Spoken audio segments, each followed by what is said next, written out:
Sobat Maestro, sesaat lagi kita akan bersama-sama mengikuti ibadah raya Minggu GPI Sukawarna. Selamat mendengarkan.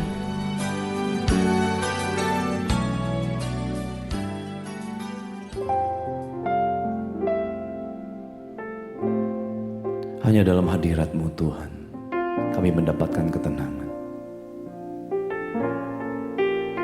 Dalam hadirat-Mu yang sakit disembuhkan. Dalam hadirat-Mu Tuhan, yang lemah mendapat kekuatan. Dalam hadirat-Mu Tuhan, kami dipuaskan. Dalam hadirat-Mu Tuhan, kami mendapatkan lawatan. Terima kasih Tuhan. Ajar kami Tuhan, untuk kami setiap hari punya hati yang bijaksana. Semakin mengerti, menangkap apa yang menjadi isi hati-Mu untuk setiap kami Tuhan. Ajar kami Tuhan. Ajar kami Tuhan, menghitung hari-hari, agar kami beroleh hati bijaksana. Ajar kami Bapa, hidup dalam jalan-Mu, agar semua rencana-Mu digenapi. Mulialah nama-Mu Tuhan, dan ajaib jalan-Mu. Pimpin kami di setiap waktu. Besar setia-Mu Tuhan, agunglah karya-Mu. Yesus, kami bersyukur padamu. Lagi katakan mulia, mulia nama-Mu Tuhan, amin. Dan ajak jalan-Mu, demikianlah tingginya jalan-Mu di atas jalan-jalan kami Tuhan. Demikianlah tingginya rancangan-Mu di atas rancangan hidup kami. Kaulah Allah yang sanggup melakukan segala yang mustahil dalam kehidupan kami. Biar saat ini Tuhan, kuasa-Mu menjamah setiap kami. Kuasa hadirat-Mu Tuhan dicurahkan di rumah-rumah, dimanapun kami berada. Ada kuasa hadirat-Mu Tuhan menjamah kami. Lagi katakan, mulialah nama-Mu Tuhan, mulialah nama-Mu Tuhan, amin. Dan ajak jalan-Mu, bimbing kami di setiap waktu. Oh, besar setia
Berbicaralah Tuhan pada setiap kami.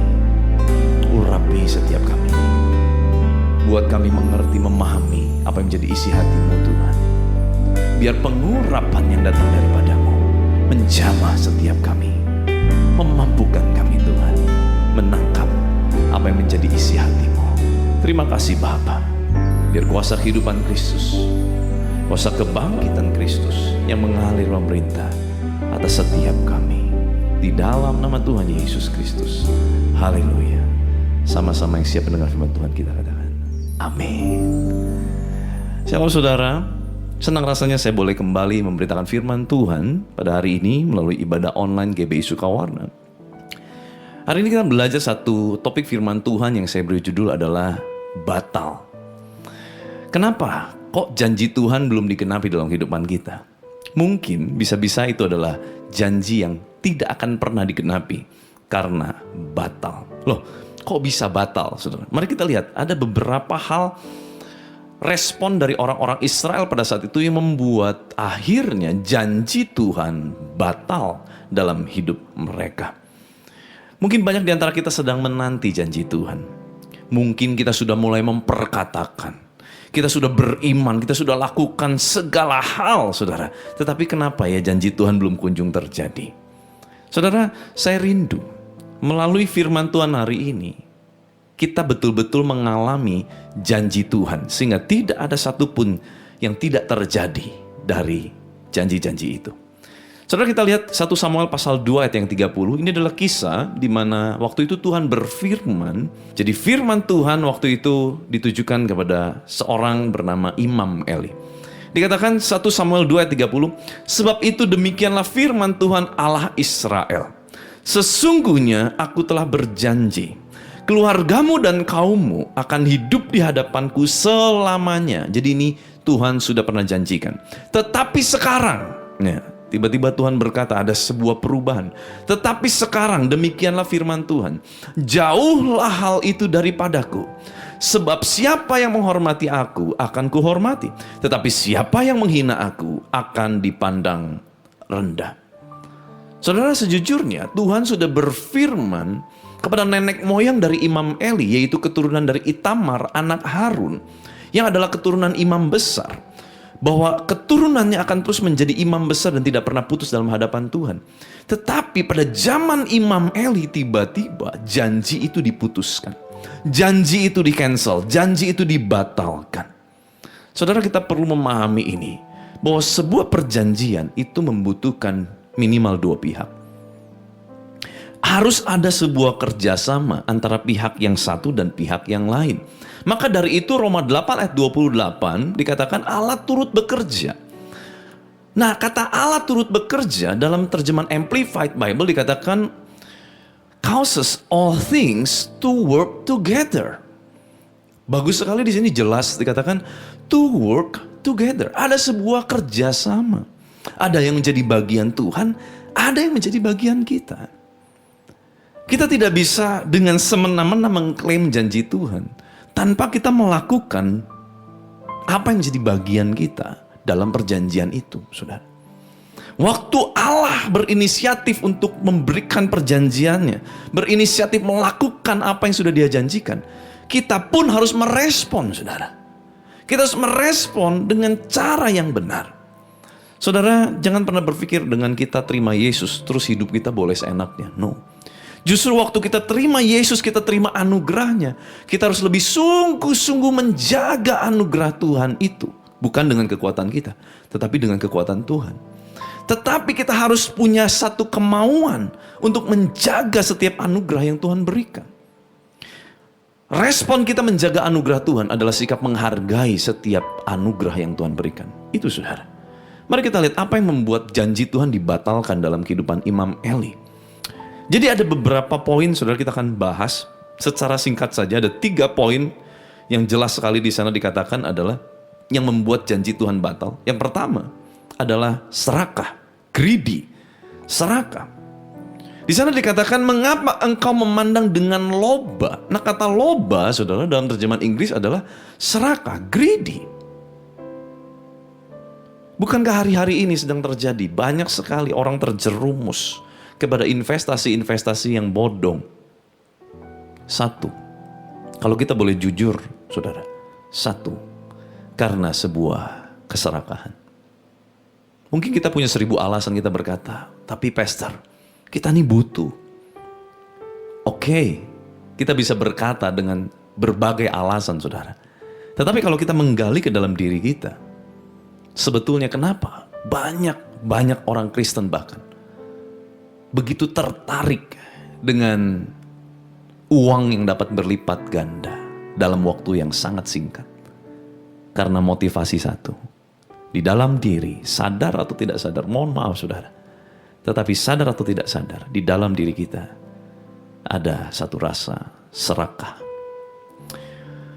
Kenapa saya berani berkata ini saudara? Karena ini pernah terjadi dalam hidup saya beberapa tahun yang lalu. Di awal pernikahan saya, setelah saya punya 2 orang anak saudara, tiba-tiba saya mendapatkan berita, semua investasi saya tidak ikut investasi yang zaman sekarang gitu ya, karena belum ada saudara ya. Waktu itu saya mempercayakan uang saya, tabungan saya kepada seseorang yang saya percayai, rekan pelayanan, orang yang saya kenal baik. Dia bilang ini akan dimasukkan dalam sebuah reksadana, dan saya tahu reksadananya pun itu safe. Saya tahu, saya yakin, saya percayakan sama dia. Dan apa yang terjadi? Ternyata uangnya dia nggak masukin ke reksadana. Dia golangin, dia putar sendiri saudara, tanpa sepengetahuan saya. Dan ternyata uangnya macet. Dan pada saat uangnya macet, berarti semuanya hilang.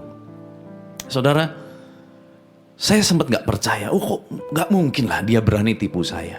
Tapi kenyataannya saya memang ditipu. Nah waktu saya dalam keadaan tertipu, habis tabungan saya tuh bertanya sama Tuhan, Tuhan why? Kenapa Tuhan ini terjadi dalam hidup saya? Saya berdoa. Saya berpikir waktu itu saya udah doa, udah semua hal saya lakukan. Tetapi tiba-tiba Roh Kudus menjawab dengan begitu lembut saudara dalam hati. Roh Kudus bilang begini, kamu serakah. Aduh saudara, itu kalimat sangat tidak nyaman buat saya pada saat itu. Karena saya merasa saya orang yang dirugikan. Saya harusnya dihibur. Tetapi Roh Kudus dia langsung masuk straight to the point. Dia langsung masuk ke dalam lubuk hati saya yang paling dalam. Dan dia berkata, kamu serakah, Van. Saya gak bisa tahan hati saya. Kalau Roh Kudus udah tegur begitu, saya gak bisa tahan hati saya. Saya minta ampun Tuhan. Ya Tuhan, saya serakah.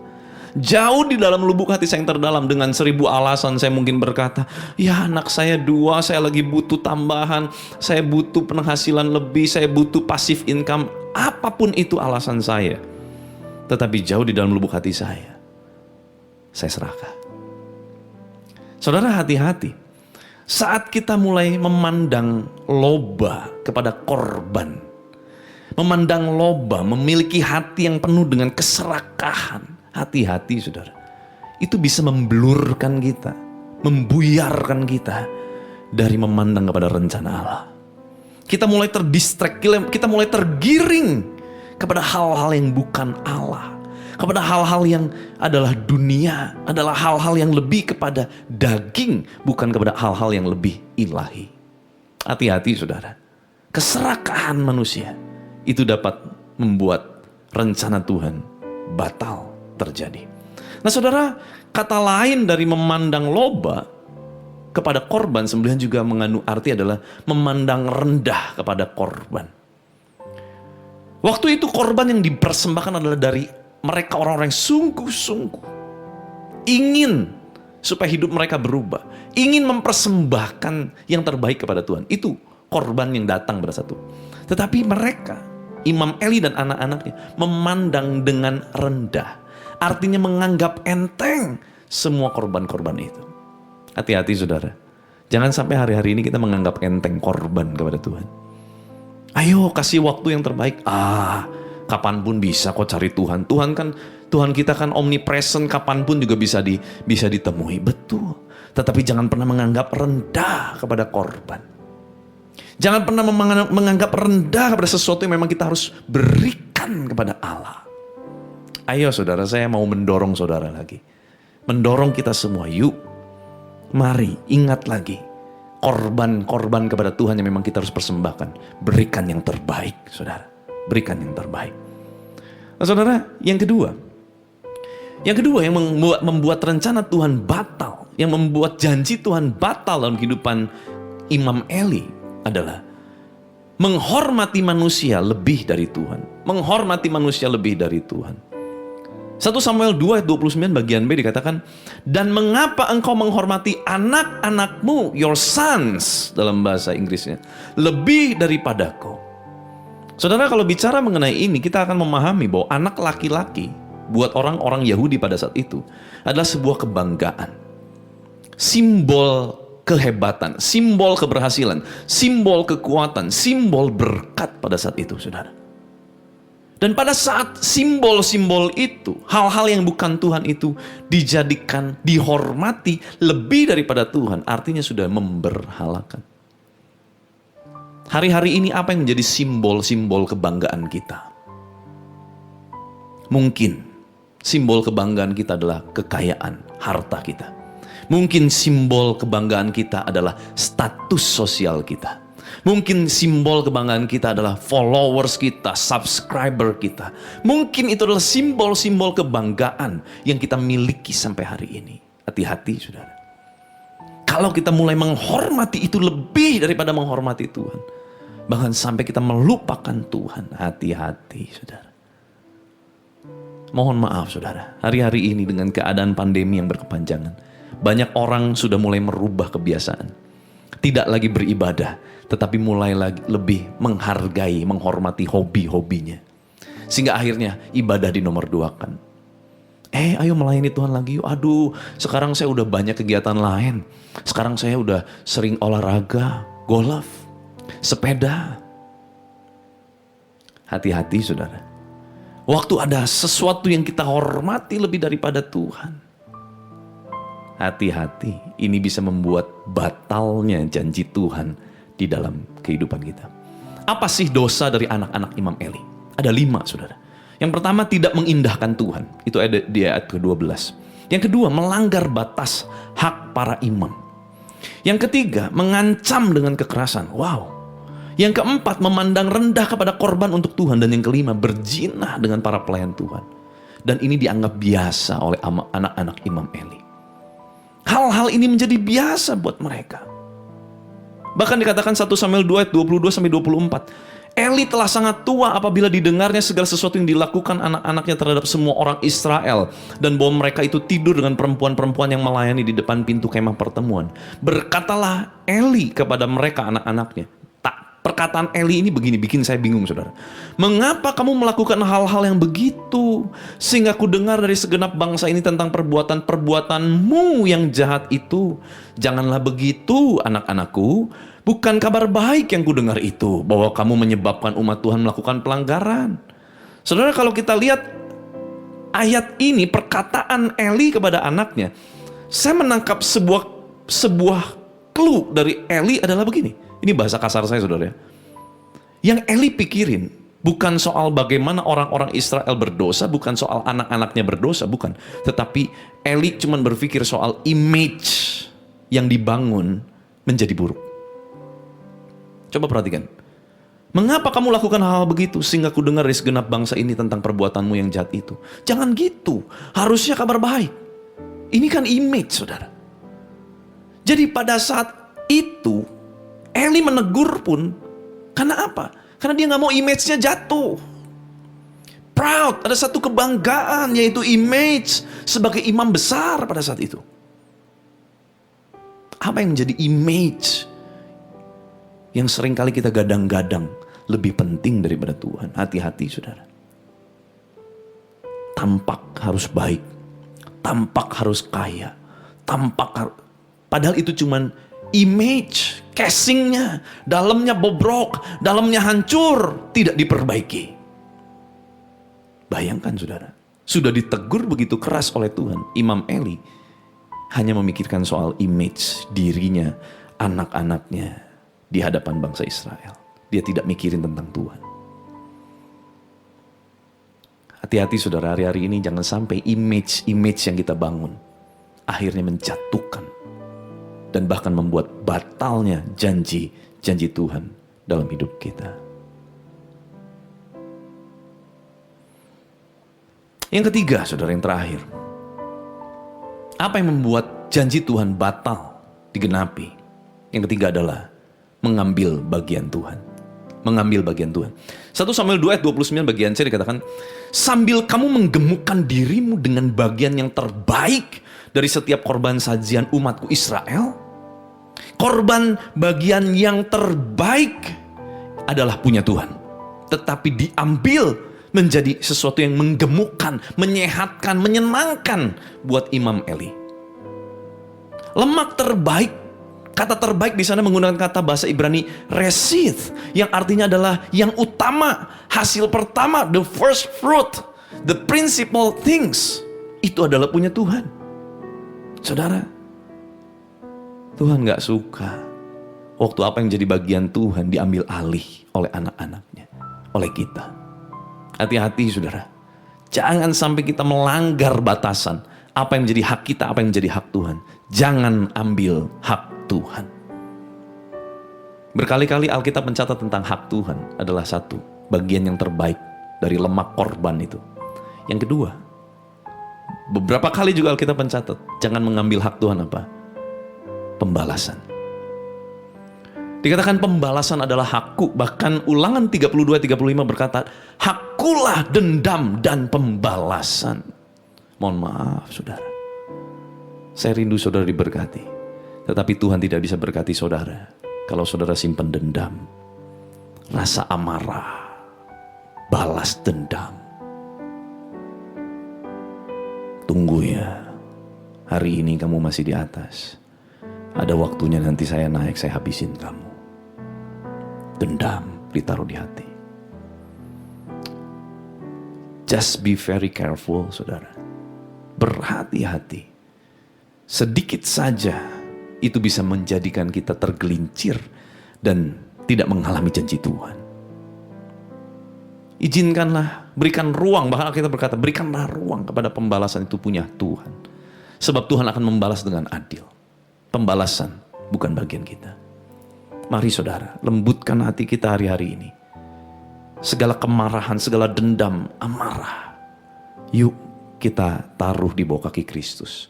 Biar Kristus saja yang membalas dengan caranya. Nah, baik saudara, sekarang kita mengerti. Nah, hal-hal ini yang kita perlu bereskan supaya janji Tuhan jangan sampai batal. Nah, tapi bagaimana jika sudah melakukan semua kehendak Tuhan? Supaya setiap janji itu bisa digenapi. Kita perbaiki, yang salah kita perbaiki, kita evaluasi. Terus gimana supaya janji itu bisa digenapi? Saya udah lakukan semua yang terbaik. Saya ikut tuntunan Tuhan, saya ikut kehendak Tuhan. Saya tutup dengan ini. Ibrani 10 ayat 36 berkata, sebab kamu memerlukan ketekunan, supaya sesudah kamu melakukan kehendak Allah, ini udah lakuin kehendak Allah loh ya saudara ya, bukan yang tadi ya, melanggar haknya Tuhan, bukan itu. Kita sudah bertobat, kita sudah mengevaluasi diri kita.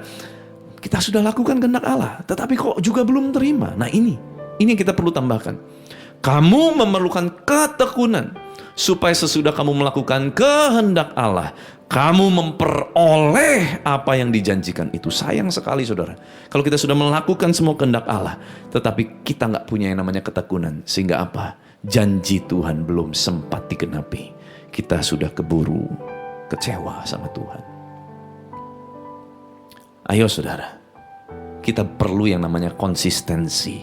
Kita perlu yang namanya kesetiaan. Kita perlu yang namanya keteguhan hati. Supaya apa? Supaya janji-janji Tuhan semuanya terjadi, digenapi dalam hidup setiap kita. Amin saudara.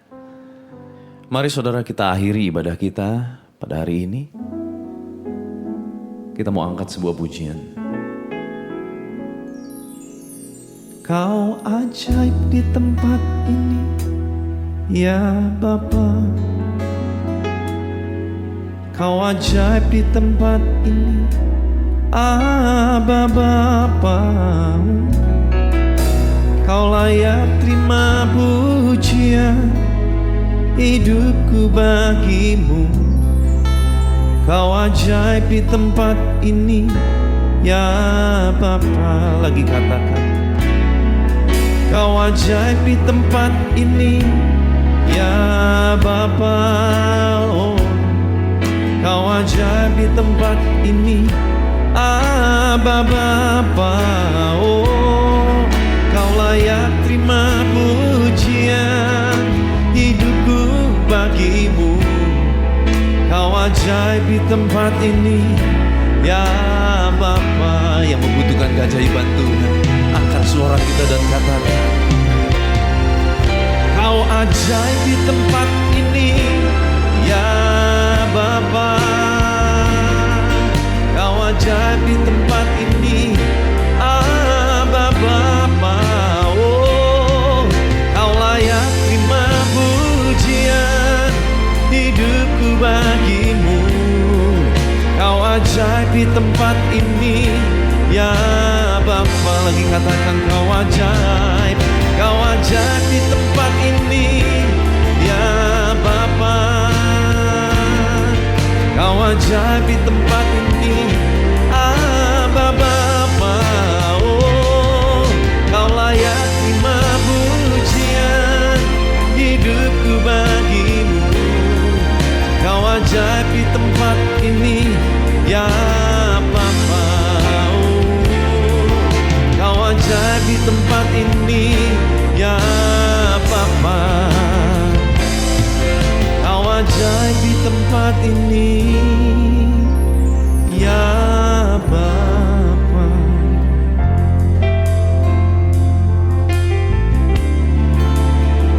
Firman-Mu sudah hamba-Mu selesaikan, Tuhan, untuk disampaikan. Tetapi Engkau belum selesai. Engkau akan terus memberikan pertumbuhan kerohanian untuk setiap anak-anak. Biar saat ini Tuhan, hamba-Mu berdoa, biar kami menjadi pelaku-pelaku firman-Mu, Tuhan. Ampuni, bebaskan kami dari segala kesalahan pelanggaran kami, Tuhan. Mungkin selama ini ada hal-hal yang membuat batalnya janji Tuhan karena sikap kami, Tuhan. Ampuni kami, Tuhan. Kami tahu, Tuhan, kami akan memperbaiki sikap hati kami. Kami mau bekerja sama dengan Engkau, Tuhan, supaya setiap janji firman-Mu tidak ada satupun yang tidak digenapi. Sebab kehendak-Mu adalah kehendak yang datang dengan penuh damai dan sukacita. Dan itu hanya akan terjadi waktu kami boleh betul-betul bekerja sama dengan Engkau. Terima kasih Tuhan, kami mau Tuhan melakukan firman-Mu. Mampukan kami Tuhan untuk melakukan setiap firman-Mu ini, Tuhan. Dan saat ini Tuhan, kami berdoa, biar terbukalah langit, terbukalah berkat yang terbaik dari surga untuk setiap umat-Mu yang mendengarkan. Mereka yang menyaksikan Tuhan, yang sakit Tuhan jamah sembuhkan, yang lemah Tuhan berikan kekuatan, yang putus asa Tuhan berikan pengharapan. Mereka yang kehilangan harapan, Tuhan, Kau Allah yang memberikan pengharapan yang baru bagi mereka. Tuhan, tolong hidup mereka, Tuhan. Jamah di dalam nama Yesus. Pulihkan setiap bisnis usaha pekerjaan, pulihkan setiap hubungan rumah tangga, pulihkan Tuhan, pulihkan setiap ekonomi, pulihkan setiap bisnis, pulihkan dalam nama Yesus. Juga buat mereka Tuhan yang rindu memiliki keturunan, saat ini di dalam nama Yesus, terbukalah setiap rahim yang mandul. Tidak ada lagi yang mandul di dalam nama Yesus, tapi kau akan dikatakan menjadi wanita yang berbahagia. Benih keturunan ilahi Tuhan berikan di dalam hidupmu. Terima kasih Tuhan, mujizat-Mu masih tersedia untuk setiap kami. Terima kasih Tuhan, meteraikan firman-Mu. Kami percaya ada kuasa, ada otoritas Tuhan yang mengalir saat ini, menjamah setiap kami. Di dalam nama Tuhan Yesus Kristus. Haleluya. Sama-sama kita katakan, amin.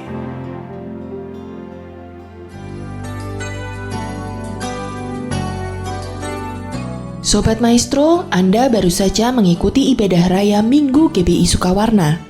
Terima kasih atas kebersamaan Anda. Selamat hari Minggu dan Tuhan Yesus memberkati.